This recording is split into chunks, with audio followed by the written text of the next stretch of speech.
we have David Steckel with Setter. Really excited to have you on the show. Thanks for coming on. Thanks for having me. Awesome. So obviously we are in a new world with COVID going on, and clearly that's changing businesses, and that's impacting people right now. We can get to that a little bit later. But before we get to that, what I would love to do is just have you sort of give people an overview of what is Setter. So what does Setter do? Sure. So Setter is a virtual property management and concierge platform to help people take care of their homes so they don't have to. Okay. So what does that mean? It's kind of like, like imagine you're in a condo, or imagine, you're a first-class building downtown. They actually have companies that take care of everything for them, from the window cleaning to the management of CapEx expenditure to snowplow, gardening, etc. And I've always found that homeowners could find value in a service like that, because truthfully, owning a home is actually owning a bunch of complex assets that need to be maintained. And then on top of that, there's always upgrades, and sometimes things go wrong. So is there a trusted source for homeowners to go to? No. There's a lot of marketplaces where they can go to and negotiate with the pros themselves. But the idea is that homeowners are busy. They have jobs, they have families. Sometimes owning a home can feel like another job. And so Setter has always been here to help our homeowners. We're very much a do-it-for-me company rather than a DIY company. And that's sort of also how we differentiate. Love it. Okay. So just to kind of give me an example of that. So this weekend, I was doing some gardening and I needed to take care of some like landscape maintenance sort of things. And, I'm like, who do I call? Do I go on to sort of, whatever it is, Kijiji or Craigslist, or pick your favorite, online listing? Instead with Setter, I could just go into my Setter account and say, hey, I need this taken care of, or talk to my person. Or ideally, it's April. We would have been messaging you since March to say, hey, love it. It's time to start thinking about these things. These are in your geography. These are the things you should take care of. This is why you need to pick up the leaves. Actually, we would have done that in October, not March, but this is why you do it now. If you're going to consider sodding and having good grass for the summer, you need to act now. So we're all about education. And, we believe that an ounce of prevention is worth a pound of care. So everything about Setter is like, how can we help our homeowners understand the issues around their home and why they're issues, and what do you have to do? And then we help them come up with an actionable game plan to tackle the issues. And then the third, ideally, we're here to help them tackle them as well. But the truth is, we find much more value in being a resource to our homeowners and a partner than actually we don't have to do every job with our homeowners. Gotcha. So this is everything. So we're talking, fixing repairs in say like, my eaves trough to my furnace to plumbing. This is every component in maintenance. Yeah. So we break it down into a couple areas. There's safety. So, if you don't clean your fireplace and you've had 50 or 60 fires this winter, the truth is there's a creosote buildup in your chimney that might actually explode. I know that sounds absurd, but it could. Or if you have a gas fire. Yeah, I mean, these things happen. And then, that's why you have insurance. And that's actually how insurance providers come up with your risk premium. It's based on what are the items you have.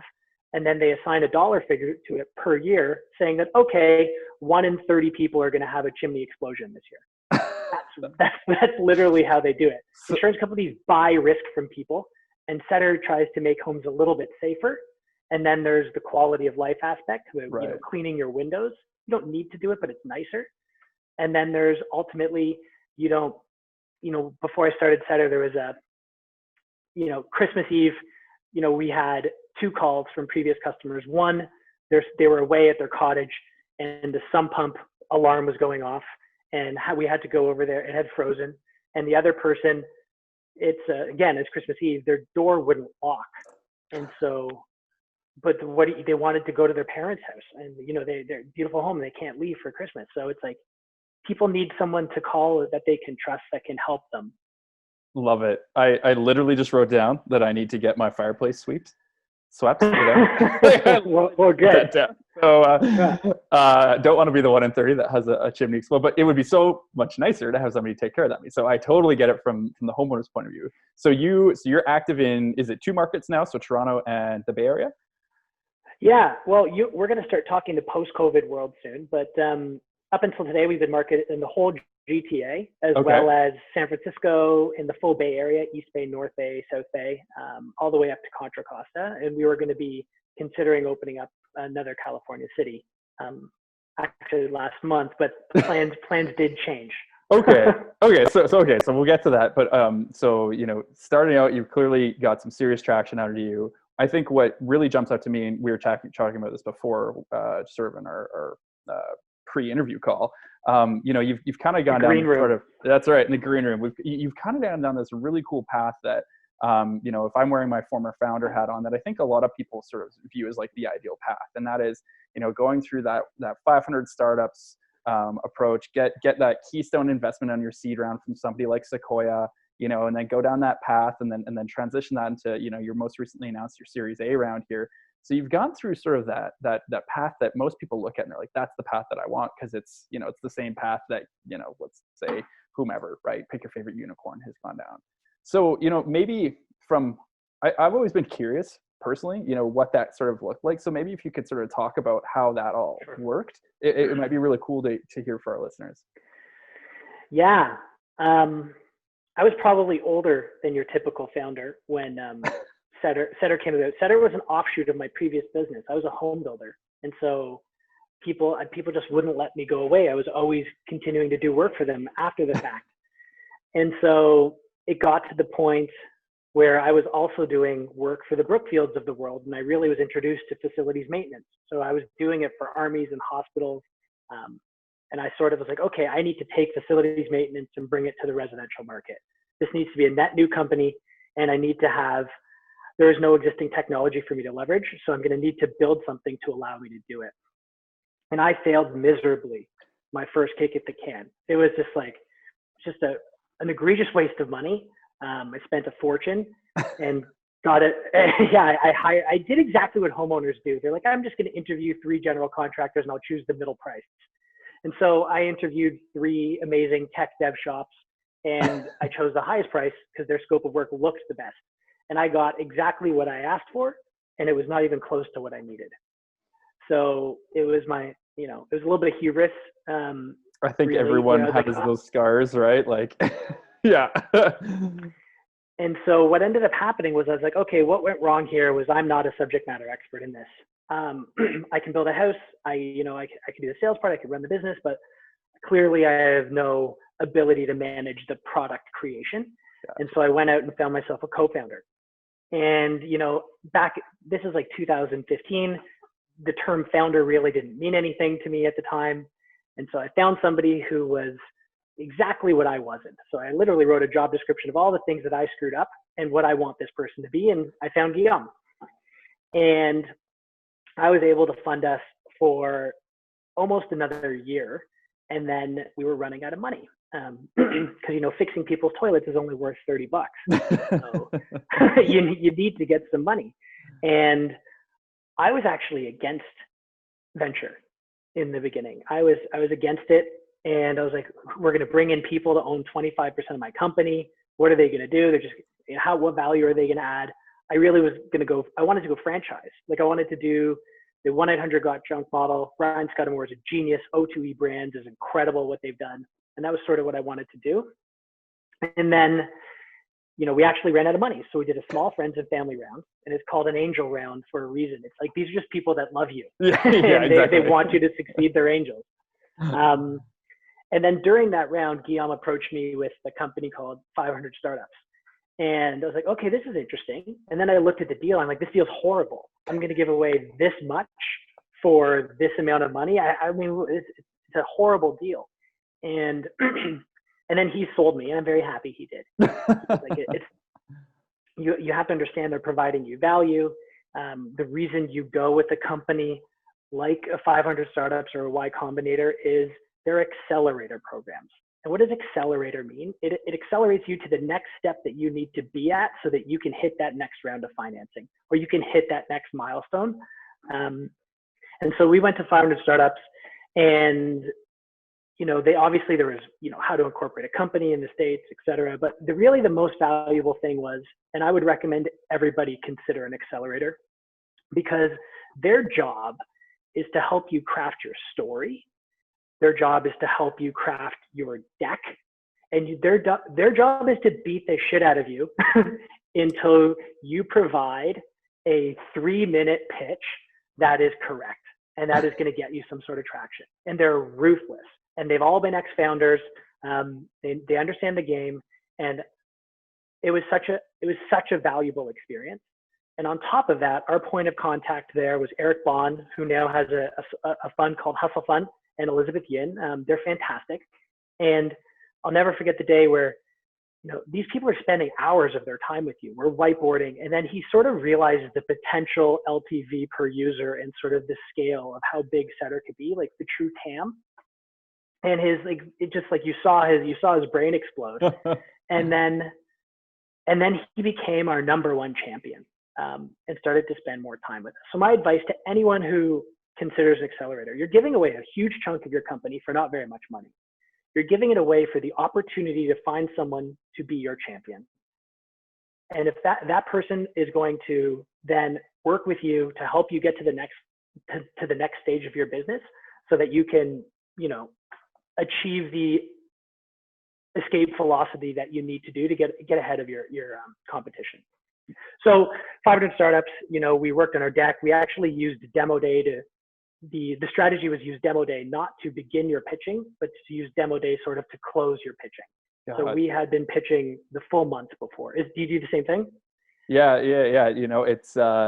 It's exactly the thought process of that's when you want to have the ink getting ready on those checks, right? Is that day. Yeah. So, I mean, Sequoia was luck for us, truthfully. Eric, it was closing to Sequoia, and he really believed in our company, introduced us to Sequoia. Sequoia is a big fan of companies that have the potential to be category creators. And Sequoia has been making bets on the home space. The home space is one of the last few $1 trillion opportunities that there is no category leader. And so, they had invested in Thumbtack, they had invested in House, and Setter sort of fit the bill of a company that wasn't a lead aggregation marketplace. It was more of I think they saw the do it for me and the managed marketplace coming before anybody else. And so that's probably why they worked with us. And also our LTV per user was significant. Which, yeah, as everyone knows, is what you're looking for, right? So yeah. Awesome. Okay, so that is such a cool story, because I think for most people, they just assume as soon as you get the name 500 startups, it's like, oh yeah, the door is open. But the reality is you got ground down hours upon hours, days upon days to get your story and your craft and your deck just right, to build those relationships so that you could position yourself for success. You hit the nail on the head. When you go to and there's Techstars, there's 500 startups, there's YC. I'm assuming that they're all the same. It's not about the content. It's about the relationships that you build that allow you to then leverage them. You want someone to give you candid feedback. Is this deck shit?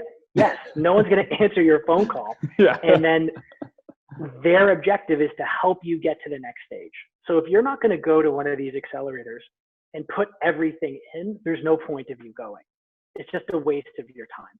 Well, and I think the other thing too is that when you're evaluating the opportunity of these accelerator programs or what have you, it's not just that dollar for equity that you need to consider, because there's so many intangible values that are intangible components that come into that equation that perhaps you just don't see at the initial level until you've actually gone through it, right? So I think it's so interesting to see your story, because not only did you get to go through it, but now you've kind of gone full circle, where you've now gone from seed, now you've gone to A round.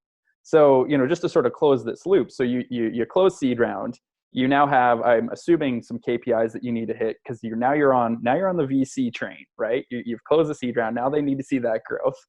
And so, I guess it'd be really interesting to hear it. So, what did that look like? Because it's, what you're told or what's written in book. It's like, well, you got 18 months to triple your value of your company, right? So, so what is it? So, yeah, we call it the treadmill. I didn't want to say that, but yeah. Well, the world has drastically changed even pre-COVID, but I'll get to that in a minute. So you basically get an MBA going through, angel, seed, like accelerator, seed, Series A, you're learning all these new terms, burn, runway, the KPIs, like how do you make them all ladder up into company mission and vision? It's all essential. So yeah, once you've taken venture, you are on that treadmill, and you have to take venture, because the reason you take venture, actually, let me reset a little bit. Startup to me equals exponential growth.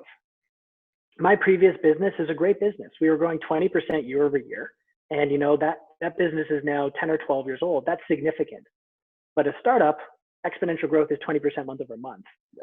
And when you're doing that, you're going to be hitting 5x a year. That's a startup.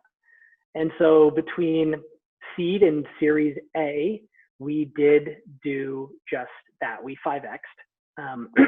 And then that's what they're paying for. They're investing in you to remove all barriers. So you can hire engineers, you can hire product people.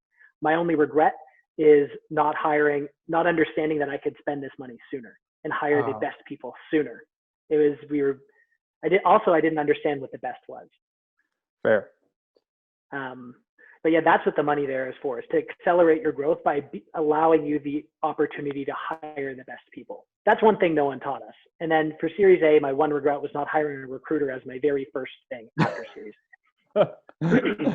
Well, it's interesting because, you have these conversations, and especially in the category creation class, if you think about this, these venture capital companies, they're going to bet on one horse in the race. So let's say that there's a few horses in this new category that they may or may not be seeing.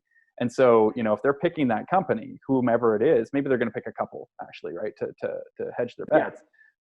Their goal is to give that horse as much, whatever it needs to run that race the fastest, right? And so, if you're one of those companies that get bet on, that's exactly, that's at least what the outside perspective is. So it's interesting to hear from the inside is that's exactly how it was. And is, spend that money now because we do want to grow. We do want to hit that milestone, because then it's just layers on top of that.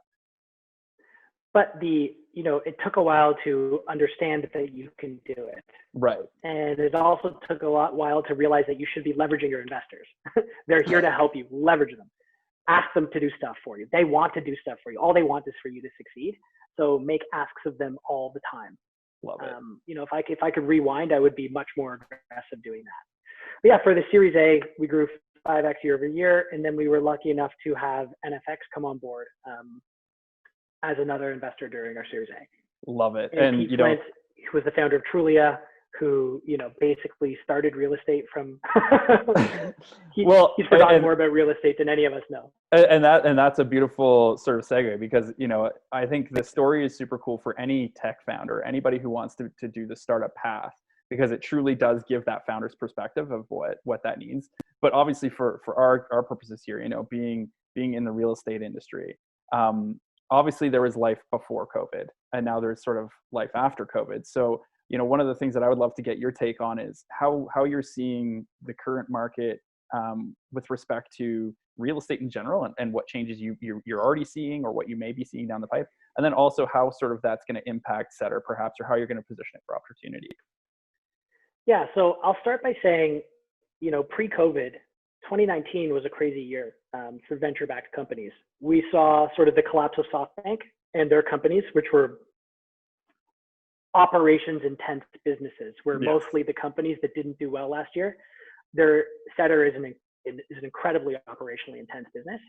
And so, hitting 6x year over year growth, which is what we did, was not good enough. Our unit economics is what became it was weird. It was like, between Q2 and Q3, there was a switch that went from growth at all costs to unit economics and profitability. Interesting. And just overnight, the entire world changed.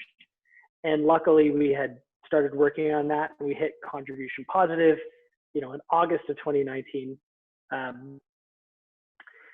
And then everything just became less about growth at all costs and more about sustainable growth. So that was the first pivot of Setter. And then COVID happened. And this thing, remember what I do. I send human beings into other human beings' homes after they've been at other human beings' homes. My entire business is saying, hey, can you do this for somebody I know physically in their home? my sales went down like 97, 98%, like instantly. And it was like, it's totally understandable. You don't want strangers into your home. Very little of the work that Setter does is emergency. There's only 2 or 3 emergencies, if it's fire or water, and you call the fire department. Yeah. So yeah, people are not having us come in to do 2-week paint jobs right now. So it was a bit of a catastrophe, to tell you the truth. And we had some great calls. Like Sequoia sent out the Black Swan letter. Mm-hmm.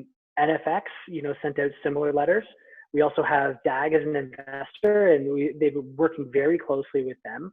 And I couldn't be happier that I have these people who have seen 2008, 2000, 1980, like they've seen all these things happen. And the best advice was, you have 2 options. You can lean into this, or you can just sit back and watch it happen. So full disclosure, Setter has basically eliminated services, because the truth is, most of my customers are, the middle class. They have families, and safety is important. They are not going to be allowing someone into their home for the next 12 months. It's just not going to happen. And so in the interest of saving cash and making sure that I have 18 months of runway, so that we can go through survival and then ramp up and then hopefully capitalize. We just can't, we've had to tell ourselves an honest truth, and that is that home services that are non-essential are just not happening for the next year. And so we've leaned into it, and we've been creating virtual experiences. And the truth is, it's allowed us to focus more on our tech rather than chasing the revenue, which is what we've been doing for the last 2 years.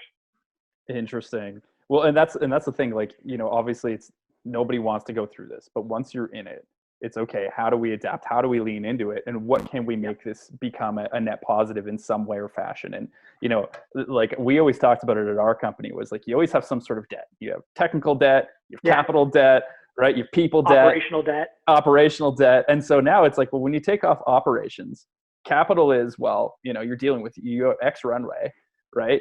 So now you're dealing with, okay, I've got tech debt, right? So maybe let's focus in on our tech debt and see what we can deal with at this point, right?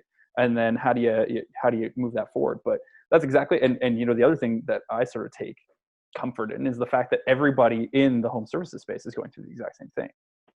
So you're not alone. And same with you just have to flip through Inman or through anything, and it's like Open Door is a great example, just because it's so public and it's so promoted. But it's Open Door, they shut down, they went to 0 revenue, right? They stopped doing everything, and so literally when you get 0 revenue, what do you do, right? So it's, what do you do? Yeah. Remember, cash flow is king, right? It's like there's a difference between cash flow and cash on hand. And startups, none of it's our money. So it's all about this burn and CAC to LTV, but there's no LTV right now. So it's just cost of acquisition. So what's the point of acquiring? Yeah. Well, and that's the state. But I mean, you look to see how things are changing. And so I guess, given that you've now made this transition, what have you seen or heard from your consumers thus far? Is it, we're basically shutting it down for 12 months, or have you seen people sort of maybe not be as drastic in their behaviors as you initially thought?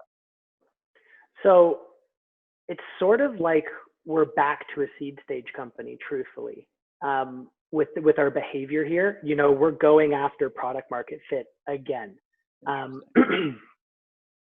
Basically, the way we're approaching it is, our mission has always been home ownership that doesn't suck. We believe that owning a home is complicated and it's a pain in the butt, and people just need help. So we took our mission and, we took what we're good at, and we're like, well, how can we still go after that? And then we went through the category creation exercise after reading the Playbooker book, which everyone should read. It's fantastic. Say that again so everyone can see it. What is it? Oh, there's a book called Play Bigger. Okay. It changed my outlook. Everyone should read that. Play Bigger. Do you know who it's by? Yeah, it's by 3 guys. Let me just pull it up. We can just throw a link in the, if you didn't know. I'll throw it up. They're amazing. Yeah. They actually have consulting services as well. Gotcha. It's really about category creation, and they spend time or sort of category design. So the first bit of the book is saying that product design didn't exist until a few years ago. So now it's time for category design. Gotcha. And as I'm going through the exercises, I came up with the category. It was And remember, there's no clear category leader. Right. And it's like, what's our category? And it's like, for me, it was not home management. It wasn't home ownership, but it was, I liked home management, but then it was like, it's not just, getting the vendors in the home. There's so much else that goes on for the homeowner. There's the financial complexity, the operational complexity, and like the products that go into the home. And so it was like, for me, it became the category became home ecosystem management. And when ecosystem was interspersed between there, it sort of allowed me to be free of being stuck to physical services and being, what some people might call a marketplace. And as we've been looking at this small pivot for Setter, it's like, how can we help people manage the ecosystem around their home?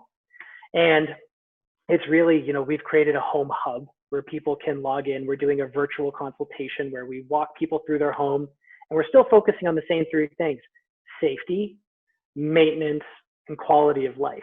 And now we're helping them. But now, because we've had some chance to work on our tech debt, the output of this report is so significantly better than it was before. And we're enabling them through way less friction than before to mitigate any of the safety concerns, to get better pricing, and to like sort of create that action plan for home ownership a little bit better. And the truth is, one interesting thing that's happened is more B2B rather than B2C. We've recently started working with some of the top 10 US insurance companies. And what Setter has always been able to do, the thing that we were the best at, was creating relationships with our users that were helping them to be partners in their home. It was, we used IQ to build EQ, and then people were trusting our recommendations, and we were in their homes. And we figured out a way to turn that into a virtual experience. I love it. Well, go ahead, sir. Yeah. No, go. I was just saying, I love it because, where my mind immediately goes is when you have all that information and you can better understand the asset class. So understand the home from the insurer's perspective, from the lender's perspective.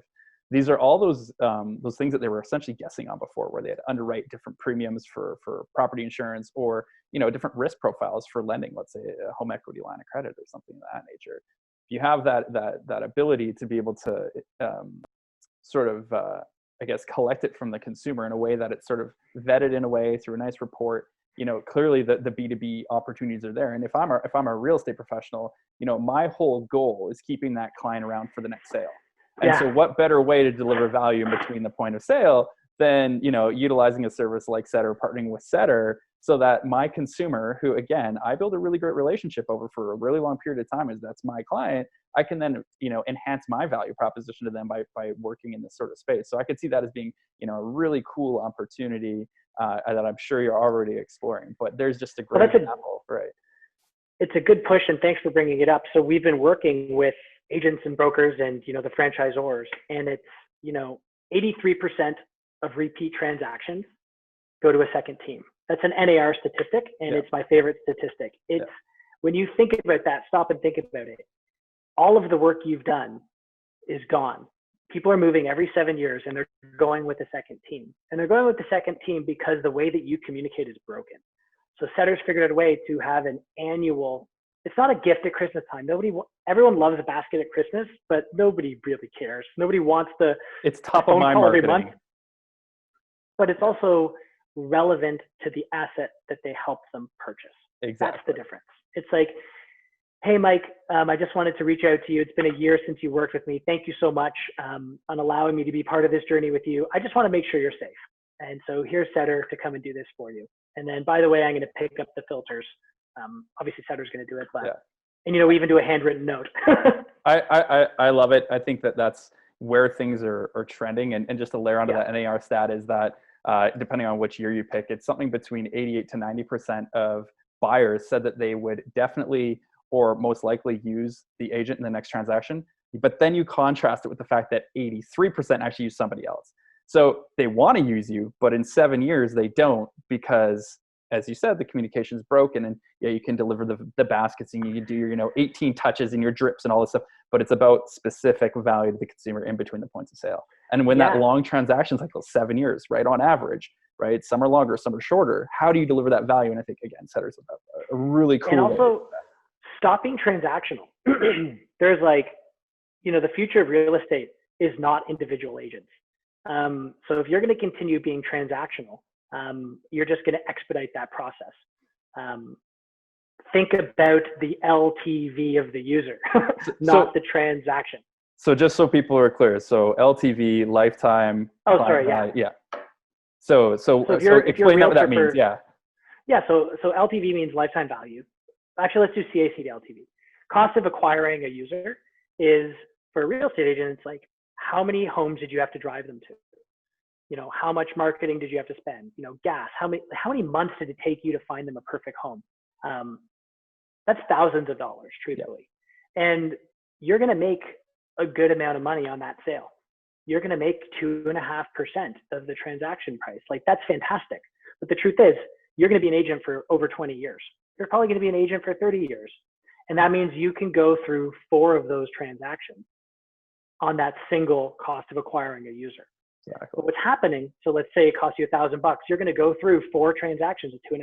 But what's happening is, because a lot of agents, truthfully, are transaction focused, they're like, okay, agreement of purchase and sale is done. We'll move them in and move on to the next new user. They never get to reap the benefit of having a second sale with no cost of acquiring. So just to take that out, is that good enough to explain? Totally. So just to play it out as an example, then. So let's say I spend $2,000 to acquire my first client, and let's say that for easy math, I make $10,000 on them. So I've made 5 times my money on that, which is great. However, if I do 4 more sales with that person over the course of their real estate life, and each one's $10,000, so that's $40,000 on 2 versus 10 on 2. And I think that's where I think the mindset needs to be shifting. And I think that's kind of what you're. And the other thing is, we're all in sales here.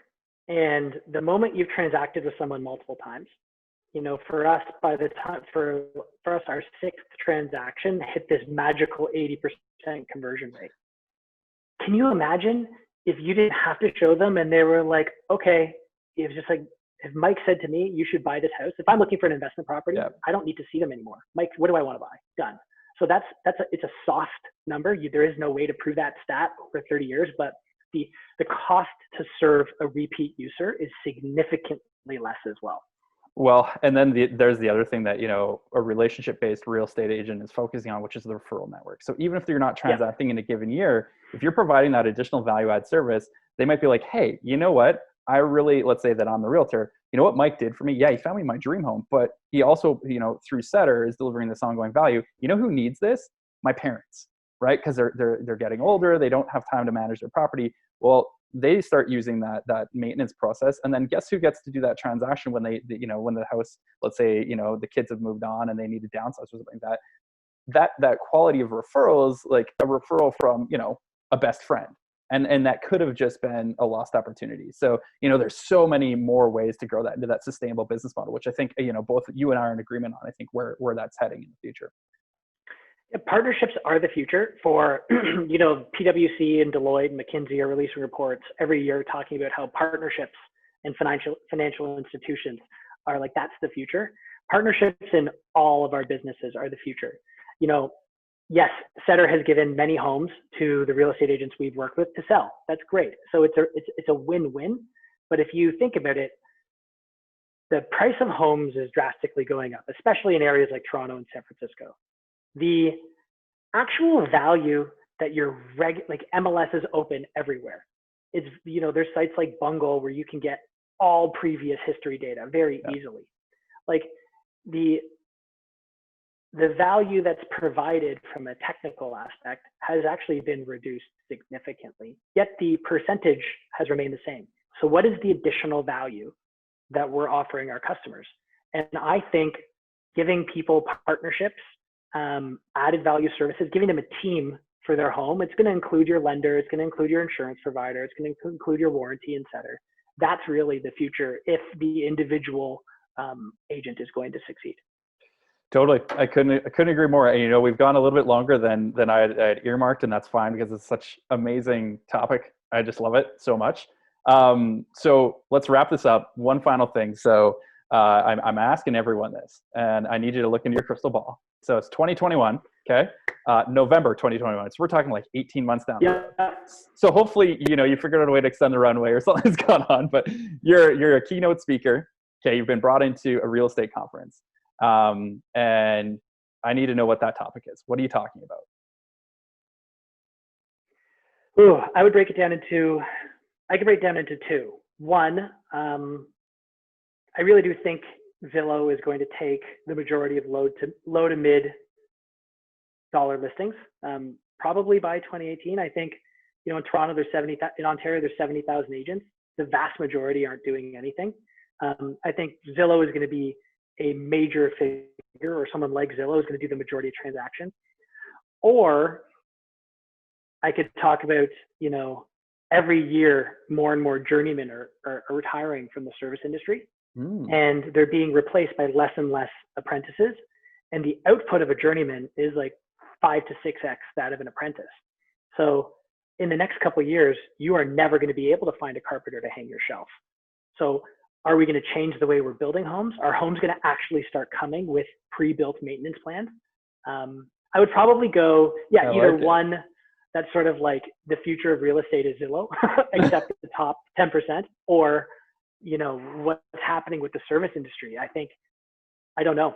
I love it. I mean, you look at these hands, these are typing hands, not working hands. So if it's the number two, I'm screwed. So, if that's it, either way, I'm going to come to that talk, and I can't wait to meet you in person. Obviously, the times being what they are, we're all kind of stuck behind a screen, but no, this has been fantastic. So last question for you, David. How do people that want to use Setter, how do they get in touch? How do they find you? Sure. Just setter.com, setter.com. And if you wanted to reach out to me personally about something, you can find me on LinkedIn or david@setter.com.